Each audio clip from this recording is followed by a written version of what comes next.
Welcome back, my fellow film fans. My name is Brad from Let's Be Real Brad. I'm here to give you quick movie reviews of the few movies that I watched in April that I didn't get a chance to talk about on the channel. So without further ado, let's dive into the first film, which is Morbius. Morbius is a film that critics and fans have slammed, so I just didn't want to add to the discussion and create another video because there was no point. After all, it was just an unnecessary and really boring film, as it's probably one of the most boring comic book films I have seen in quite some time, as it feels like such a sloppy, put together movie by a studio, aka Sony, that doesn't know what the audience actually wants to see. It features god-awful performances from all around, including Jared Leto, who has been criticized for his method acting performance in this movie, which just didn't do anything for him because it ultimately seemed like it was all for nothing, like Suicide Squad back in 2016. The screenplay is garbage, as none of the jokes ever fell, especially that horrendous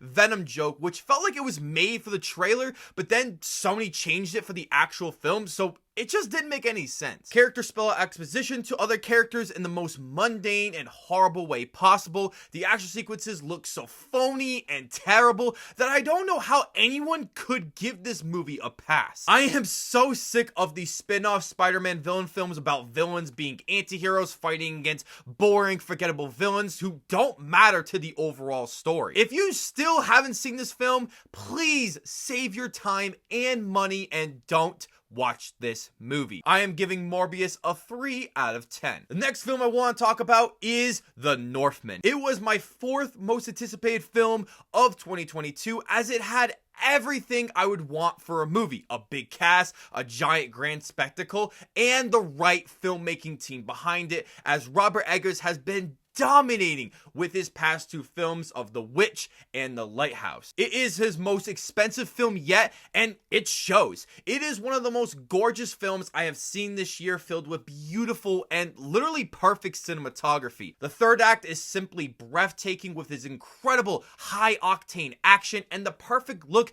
that would make anyone go crazy for cinema. The performances are top-notch, with Alexander Skarsgård dominating the role along with the 20 pounds of muscle he added for the role. Nicole Kidman was brilliant, as her one monologue scene could have easily gotten her a Best Supporting Actress nomination last year because it was simply breathtaking. William Dafoe, aka William the Goat, is also fantastic, as he is one of the most versatile actors working in cinema today, and he was awesome. Anya Taylor-Joy was also excellent, as well as Claes Bang, who added a lot to this film. But let's not forget Ethan Hawke, because that man cannot do anything wrong. When it's all said and done, this will probably be in my top 10 favorite films of the year, as I want you guys to support it because it truly deserves it. I am giving The Northman a 9 out of 10. The last film I want to talk about is The Bad Guys. It is the brand new DreamWorks animated film, as it is the second best film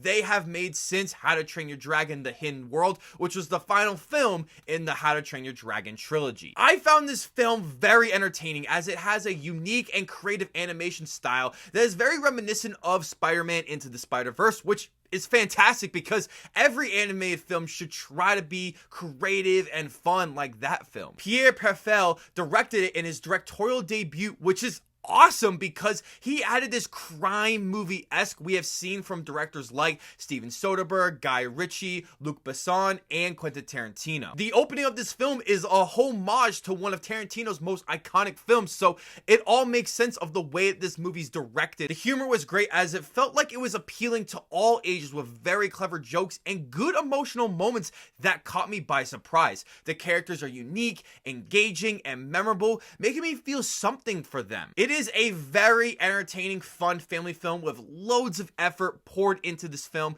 which made this film such a delightful surprise. I hope this can get a sequel, because if Cars 2, Cars 3, and The Boss Baby Family Business exist, then The Bad Guys 2 should too. I am giving The Bad Guys a 7 out of 10. Before you check out this video, don't forget to hit that subscribe button, drop a like if you want to, and ring that notification bell so I can see you all in the following video.